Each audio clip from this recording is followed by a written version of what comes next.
2021 is shaping out to be quite the year for first-person shooters. Not only do we have Call of Duty Vanguard, which is the World War II themed Call of Duty that we are going to be getting later this year, we have other titles such as Battlefield 2042, Clancys EX Defiant, Halo Infinite, and even Warzone, all of them competing for your dollars and for your playtime at the end of the year. That's a total of 5 different shooters, all of them competing and coexisting at the same time, so Vanguard has quite the competition this year. So in today's video, we're going to go over each of the games and see how they stack up against each other, but more importantly, how they all stack up against Call of Duty Vanguard.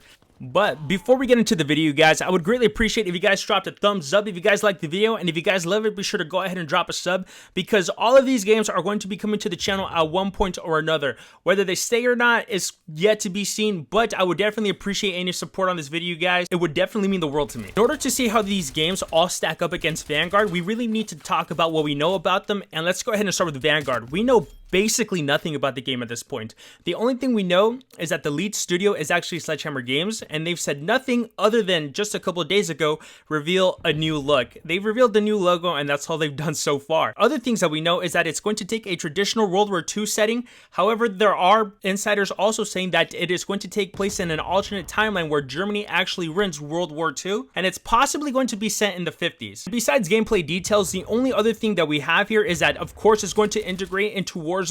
Whether it's going to be great or on time is yet to be seen, and also it is going to be made on the 2019 Modern Warfare engine. The rest of everything that we have on Vanguard is actually just rumors. Earlier this year, there was talk about how it was in really rough shape, it was nowhere near finished, and that it would possibly not integrate into Warzone on time. However, Activision's CEO came out during an earnings call and said that that's not true. They're very happy with what they're seeing and that it will integrate just fine, and I don't imagine him saying anything different than that, because that would not go over well with the shareholders. We do have people like Call of Duty Hope and the Cheeseburger Boys over on Twitter, which are a very notable data mining group, saying that it's actually going to be pretty good. If you go ahead and check out their Twitters, it's going to be linked in the description down below. They're saying that it's actually going to be pretty great and people are going to be eating their words, so I'm really hoping that they're right. The only other bits out there in the wild right now are that we're supposed to be getting a Terminal World War II themed remake, as well as this weird poster just floating around.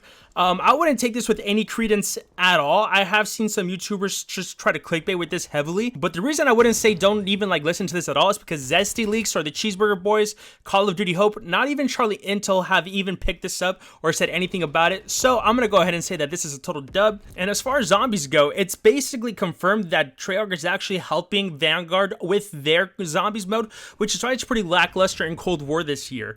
I think that in order for Vanguard to be great, not just good, it needs to be great, there needs to be a strong focus on old school multiplayer and the 6v6 content, which was severely lacking this year, which really put a lot of people off. I'm gonna just say it, dog, they need to prioritize fun over realism. I'm not saying go wacky like they did back during the Jetpack Call of Duty days, but for real, this game needs to be fun in order for it to be successful. Otherwise, I mean, they're just gonna go ahead and put all their focus on Warzone the way they're doing right now, which is cannibalizing itself, but I mean, you know, it is what it is. And I'm moving on to the biggest competitor that Call of Duty has this year is going to be the return of Battlefield with their 2042 title. And I'm not gonna lie, it's looking like it's gonna be a pretty beast of a game. It's looking pretty thick and beefy with features, stuff that I guarantee you, if Activision just ripped it off and put it into Warzone, it would push Warzone over the edge and make it just the definitive Call of Duty Battle Royale title that it can be. And we actually know a lot more about this game than we actually know about Vanguard. For example, we know that the setting is in 2042. I mean, duh, it's right there in the name.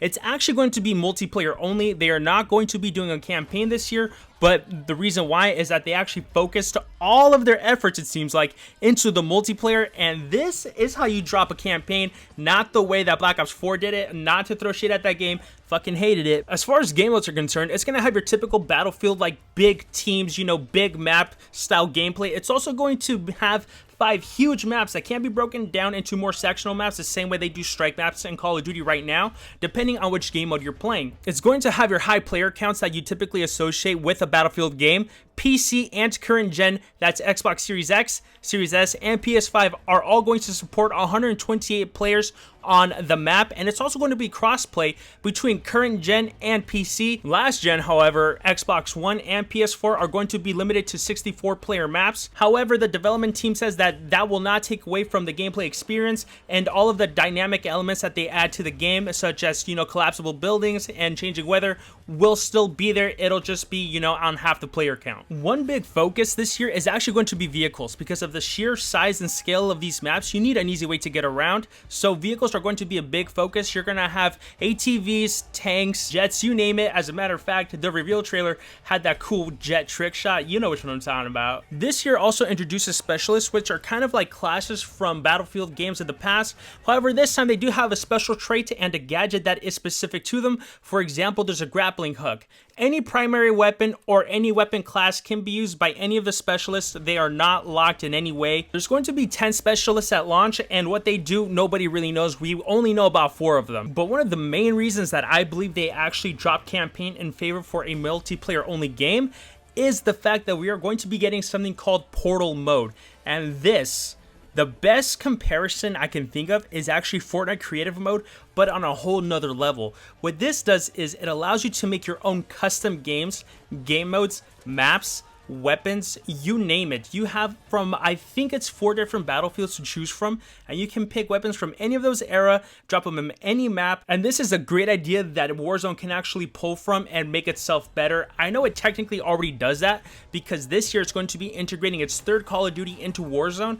However, there's just no making your own maps, there's no making your own truly custom game modes, and I think that is really cool. And with DICE focusing all of its efforts on the multiplayer aspect, this game is going to be very high competition, not just for Vanguard, but for Warzone as well. I really feel like Battlefield has always been that big scale game that can be multiplayer, but also a battle royale at the same time. There's rumors about a battle royale. Even though DICE did come out and say that there's not going to be one, I think there's just not going to be one at launch. They might add it on later on. There are plenty of streamers and content creators for Warzone right now that left Battlefield because it was just not supported anymore. The last one, I believe, being Battlefield 1 or 5. I forget what order it was in. But there are streamers who did move on to Warzone that honestly are looking to move back because of the rampant cheating and because of lack of proper support that Warzone is getting. Even though Battlefield is the biggest competition to Call of Duty, that is not stopping other studios from trying to throw their hat in the ring and get in on that multiplayer arena style shooter. Prime example is going to be Ubisoft San Francisco studio with Tom Clancys EX Defiant, which I'm going to be honest right now, dog, it probably, it looks like shit. Maybe that's a super hot take and super brutal. I'm gonna play it. I'm not gonna lie to you guys. I said I'm gonna play all of these games and they're gonna come to the channel at one point or another, but just first impressions, I'm not sold on it. I am gonna try it though, just full disclosure. I mean, it's gonna be like an arena arcade style shooter with the super fast time to kill. It's gonna pull from multiple games. It's gonna pull from The Division, Splinter Cell, and Ghost Recon, which are all Tom Clancy titles, to bring them together and make a free-to-play multiplayer arena style experience, which again, it looks like the love child of Call of Duty and Apex Legends, Black Ops 4, but with more of an Apex twist and flavor to it. There's going to be specialists. They have abilities. The only thing we really have on it is just a reveal trailer saying that, you know, they want weapon realism to be the main focus of the game, but then you got people going invisible and throwing down shields. Again, Apex Legends. To be more than fair to the game, what they were showing in the reveal trailer was actually alpha footage.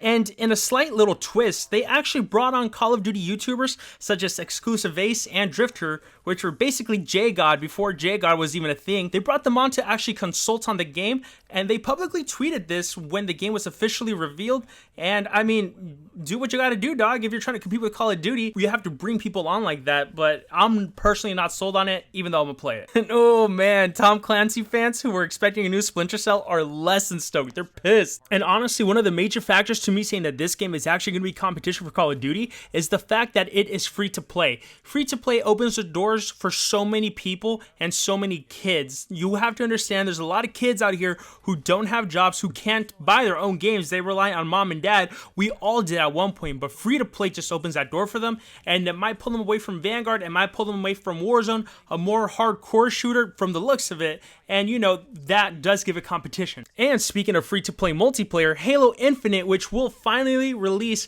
holiday this year around November, if I was a betting man I'd say November, is finally going to release after being delayed for 1 year. And Halo is the premier first person shooter on Xbox. It's the whole reason I'm on Xbox. It was my very first shooter. I love the game. However, it did kind of go down the crapper after Halo 4. In my opinion, Halo 5 was not terrible. It just wasn't for me, but I am super excited for Halo Infinite. There's a lot of hype around it. It's going to be free to play on both Xbox and on PC. And again, free to play opens a lot of doors for people. That's nothing to sneeze at, even though it is a completely different shooter with a completely different game style, mechanics, flavor, you name it. But Halo Infinite, being a major AAA title going free to play, really does have the potential to give Vanguard quite the run for its money. And as far as Halo Infinite, we really don't know too much other than it's going to have like big team battle. It's going to be just another arena shooter, 4v4. Classic Halo. If you've never played it, I definitely recommend maybe picking it up when it comes out. It's going to be free to play. You waste nothing but time. That's the only thing you have to lose, and maybe like an hour at best. These are the 4 games that are going to be giving... Oh, and Warzone, of course. We cannot forget about Warzone. Warzone has to be integrated properly, but not only that, it cannot be the sole focus of Activision because it will cannibalize Vanguard when it comes to sales and the popularity of it. I don't think Activision understands that these 2 games can coexist perfectly without focusing solely and releasing guns solely for the purpose of Warzone. We really need focus on that old school 6v6 content in order for this game to be great. But overall, these are my opinions on the shooters coming out in 2021 and why it is a good year to be a shooter fan and why Vanguard has a lot of competition. Let me know what you guys think in the comments down below, and if you made it this far, please go ahead and drop a like. It costs you nothing. If you don't like it, there's a dislike button as well. I'm not even gonna trip. And if you guys love the content, be sure to go ahead and drop a sub. I would greatly appreciate it. Once again, let me know in the comments down below what you guys think about everything. Which games are you looking forward to the most? Which ones are you going to play first? Let me know all that in the comments down below, and I'll see you guys next time. Peace.